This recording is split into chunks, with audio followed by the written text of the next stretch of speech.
Subaru iki Hyundai N5. Kaip čia taip gavosi? Pasisekė gal iš tikrųjų, nes turime gerus rėmėjus, turime šeimos paramą ir tiesiog taip gavos, nes atsibodo sėdėti garaže daugiau negu važiuoti kilometrų greičio ruožuose. Tai Subaru jau nurašėt visam? Ne, Subaru mūsų yra, variklis laukia savo eilės, tiesiog dabar visi prioritetai šiam automobiliui. Tai visą sezoną važiuosit? Taip. Toliau kas? Toliau matysim, iš tikrųjų nežinom dar nei kaip važiuoti, nes automobilį apskritai gavom tik prieš 2 dienas į savo rankas. Tai neturėjom nei testų, nieko, tiesiog visos šios varžybos bus kaip pirminis mūsų testas. O taip bandomajam neišvažiavot? Neišvažiavom dėl to, kad dar tik tai padangos suvažiavo šiandien iš Pirelio, tai neturėjom techninių galimybių tam. O kažkiek testavotės? Šiek tiek testavomės, kaip veikia pats principas, daug kolegos padėjo, kaip naudotis automobiliu, tai pradmenis turim, bet neturim patirties.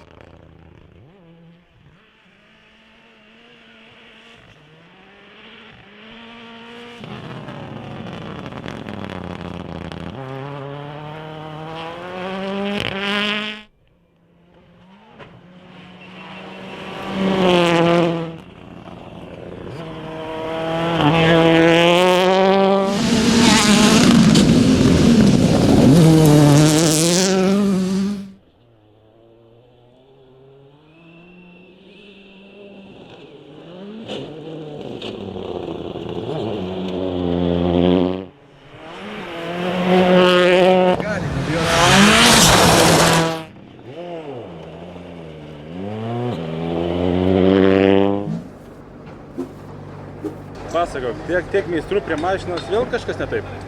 Ne, mes jau tikrai nebesigilinam, nebeieškom, kame gali būti problema. Viskas tikrai pakankamai gerai su automobiliu. Bet prisijungęs programeris, kuris norėjo patikrinti, ne tai, kad patikrinti, sukalibruoti bėgių perjungimo rankeną, pastebėjo, kad kvalifikaciniam važiavom tik su galų varomu. Įsijungė centrinę blokiruotę, tai dabar kažkodėl tai įdomiai automatiškai nesijungia, bandysim įsijungti patys su mygtuku ir važiuosim. Šiaip viskas gerai. Mašina gerai, trasos gerai, vairuotojai gerai, šturmanas irgi gerai. Viskas gerai. Į N5 negrįši? Mes galėtume grįžti, mašina yra identiška, atitinkanti visas klasės taisyklės, bet manau, kad ne. Smagiau? Nu jo, smagumo tai tiek pat, iš tikrųjų. Vis tiek lenktyniauju su visais. Labiausiai, aišku, su savim, bet yra visokių smulkmenų, nei į eterį kalbant, tai dėl ko mes esam čia, šitoj klasėje. Rokiškio žymėjai dopai su tramplinais. Mašina kažką keitėjai, važiuokliai tam dalykui ar? Ne, nei važiuoklės, nieko tikrai nekeitėm, viskas yra taip pat kaip buvo, nes šiaip jaučiasi, kad viskas tikrai veikia gerai. Ir pamatysim, realiai pirmi tramplinai parodys, ar tikrai gerai veikia per juos. Bet šiaip, žinai, reikia protingai per juos suvažiuoti. Ten nereikia įsijausti, nereikia sulaužyti mašinos, vis dėlto ralis ilgas ir ralis laimimas ne ant tramplino, ne sankryžai kokioj ten atliekus nestabdžius, žinai, visose smulkmenose, iš kurių susideda pats rezultatas.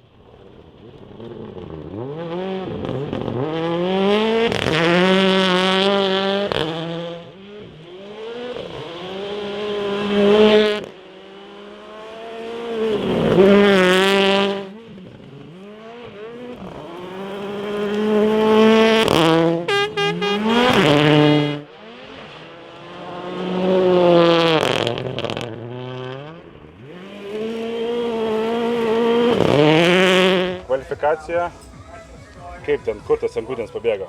Nes kai treniravais, atrodo, važiavo gerai.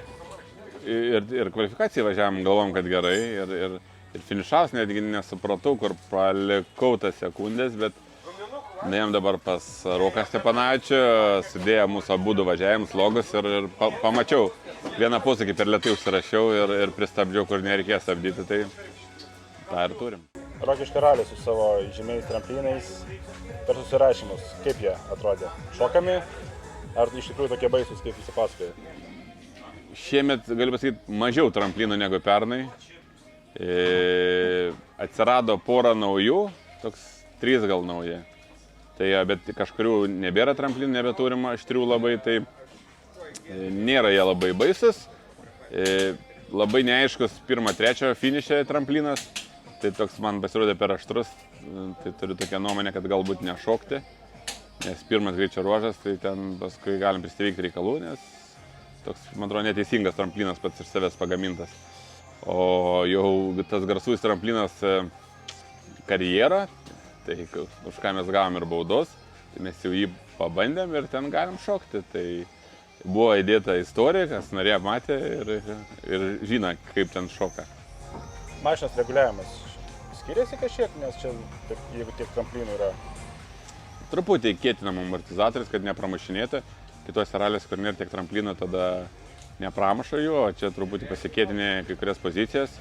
Bet iš principo Lietuvoje daugmaž vyrauja panašus reguliavimai ir ten kelių klikų, kaip sakau, skirtumai tik tai didelės esmės nekeičia. Mes žinom, kad kai notkus vejasi, jūs greičiau važiuoti, jau 10 sekundžių, tai vysės draugus, konkurentus, tai gal spausti stipriau.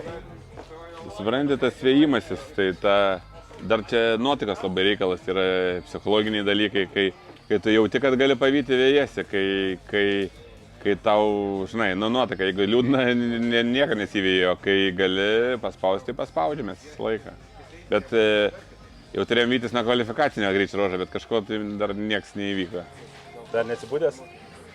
Atsibūdęs viskas gerai, bet šiais laikais ralis yra nebe minučių ir nebe sekundžių reikalas, o sekundžių dalių. Tai kiekvienam posūkiui atleistas gazas ar per daug prispaustas stabdis kainuoja daug sekundžių ir kai tu gauni 10 baudos, tai sunku kažką labai bus ir pavyti.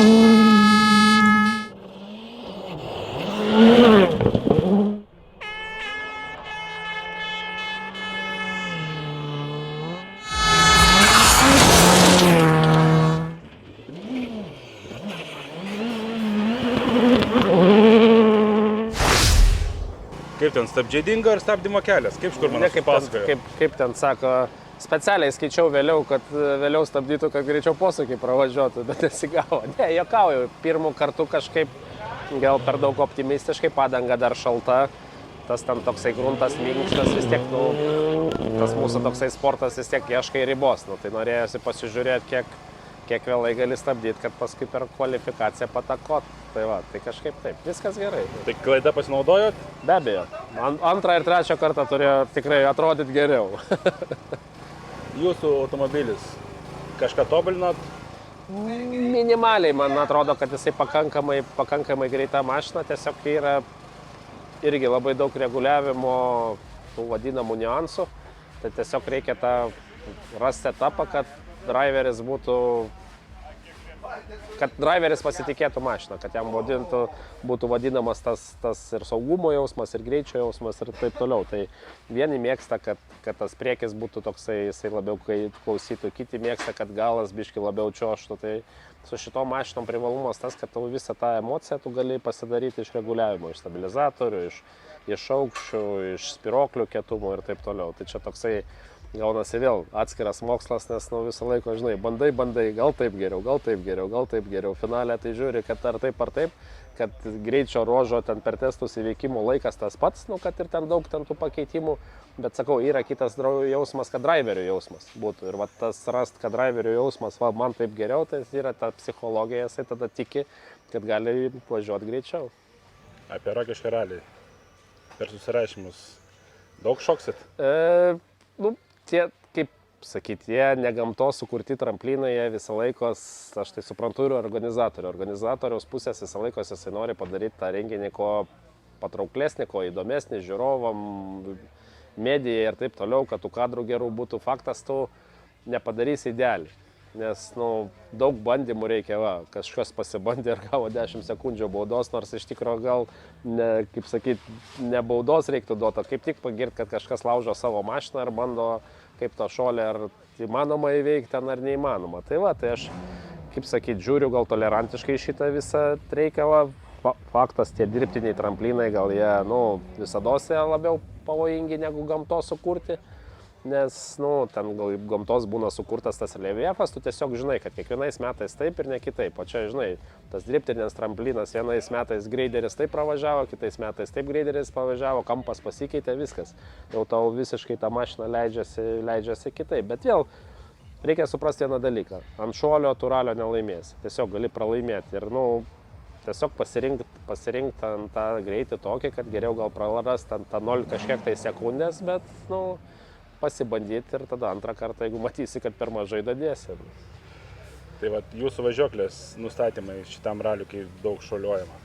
Yra kažkokie specialūs? Ar... Jo, yra biški specialūs, tai tas vadinamas tų rato paleidimo greitį, tu nustatai, kad biški, kaip sakyt, kad to yra rato paleidimo greitis ir rato suspaudimo greitis. Tai tu sumažini tą rato paleidimo ir suspaudimo greitį, kad tau taip greit nemestų ir kad nebūtų tokios jėgos, tad prasme nusileidus. Tai toks ir niuansas, bet vėl čia sakau, kiekvienas vairuotojas turi įsivertinti pats čia visus šitos dalykus, nes tu kitą kartą, tu fizikos nepalengsi, vis tiek, su ekipažu, su kūru, vis tiek ta mašina sveria, kaip be būtų virš 1,5 tonos, tai tu įsivaizduok, tu beleką, žinai, mesk nežinau, obolį, žinai, iš tokio aukščio ir iš tokio aukščio, jisai vienodai suduš, tai lygiai taip pat ir su ta metalu, jeigu tu ateisi taip, kad jau ten, žinai, fizika paskui bėgs, tai nepadės tau nei VRC važiuoklė, nei šita važiuoklė.